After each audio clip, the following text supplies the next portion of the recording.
Bonjour à toutes et à tous, Stéphane Malman des services techniques d'Autodesk. Aujourd'hui, on va regarder comment localiser un point zéro interne sous Revit en fait. Donc ce point, on ne le voit pas forcément. Il est en plus du point topo et du point de base en fait. Souvent, il est confondu avec le point de base, mais parfois quand il est pas, ça peut, on va dire, occasionner des soucis ou une incompréhension.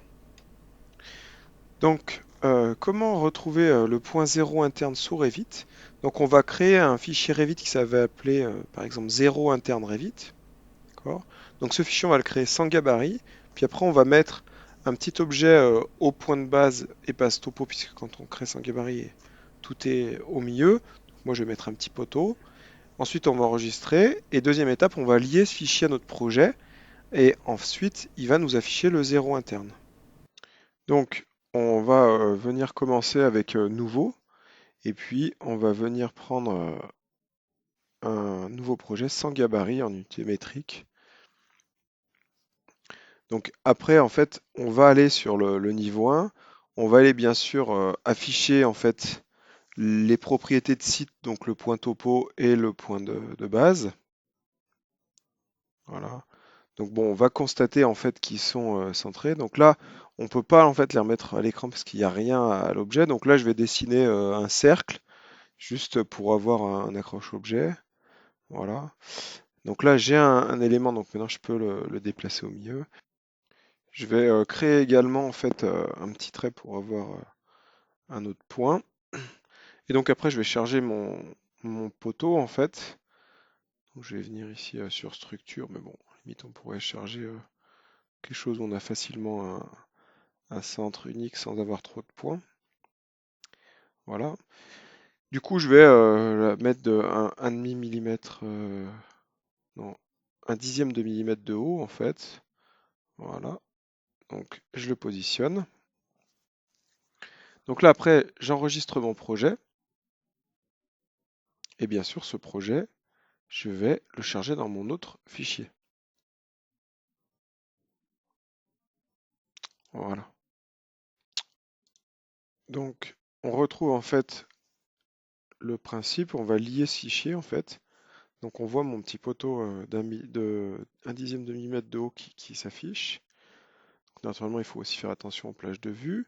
Si je viens ici à noter en fait, voilà, là j'ai la coordonnée, on va dire topo de mon 0,0 interne de Revit. Et on voit en fait si j'affiche ici mon point de base, on voit en fait ce point de base. Du coup, il faut bien voir que si par exemple on vient le sélectionner et que on dépunaise en fait, là on va pas bouger physiquement la maison à la surface de la Terre en fait. C'est juste la référence interne, le 00 local qui va changer, d'accord? Et du coup après je vais le remettre là où je veux, d'accord? Si je le remets ici, voilà. Donc là mon 00 local il est là, mais j'ai pas changé en fait par rapport au point topo. Donc une fois qu'on a fait ça, on va aller ici enregistrer. Ce qui est important, c'est de connaître en fait ces coordonnées, puisque c'est ces coordonnées qui seront exportées. Donc on peut venir les lire ou les modifier avec spécifier les coordonnées du point ou relevé de coordonnées. Voilà, si je fais juste relevé de coordonnées, ici, je peux les copier-coller ici, vous voyez. Et si je dois en plus les modifier, je peux faire spécifier les coordonnées du point, voilà. Et là, je les ai ici. Et là, en fait, on peut les copier-coller directement. Donc, nord-sud, ce qui sera Y, par exemple, dans InfraWorks. Est-ouest, ce qui sera X, le Z et la rotation. D'accord?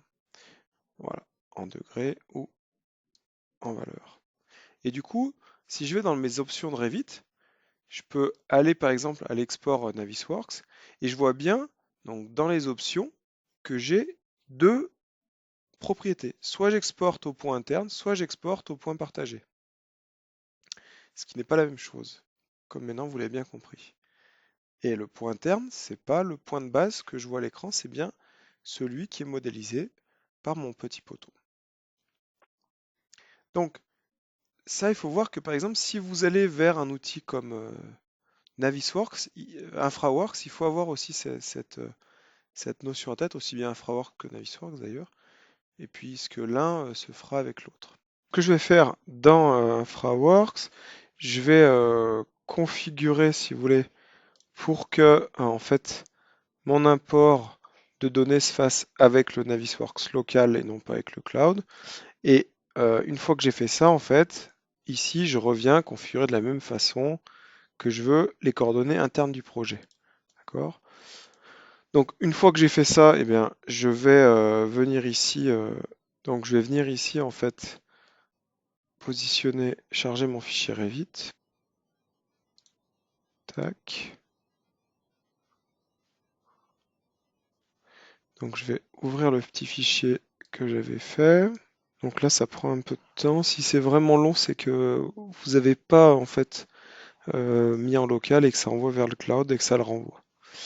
Il faut pour le moment être en coordonnées locales, c'est-à-dire en coordonnées internes, parce que si on laisse les coordonnées partagées, en fait, il a du mal à reconvertir avec des grosses quantités le fichier et du coup, ça fait des choses pas correctes.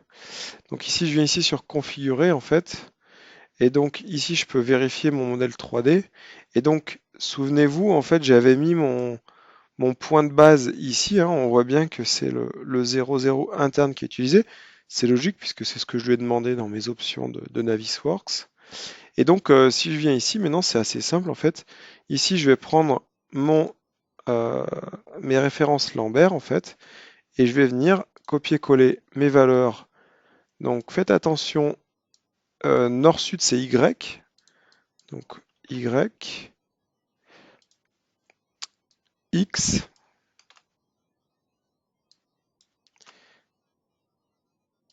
il y a une petite inversion, Z, et bien sûr la rotation en Z.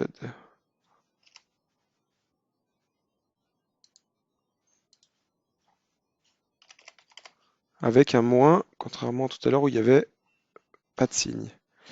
Voilà, et donc là je fais fermer et actualiser.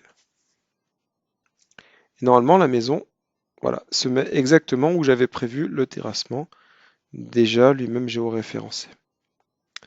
Voilà. Donc pour suivre l'actualité ou des trucs et astuces, je vous invite à nous suivre sur Facebook et Twitter comme vous pouvez le voir à l'écran.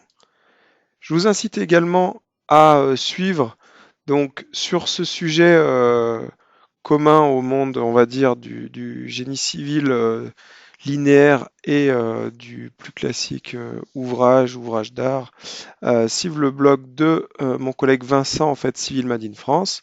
Mais il y a aussi les blogs Géospatial Made in France de Gwenaël, ABCD blog d'Emmanuel, et bien sûr le blog que vous suivez déjà, où Julien, Alexandre, Olivier et moi-même, nous vous informons. Merci, bonne journée.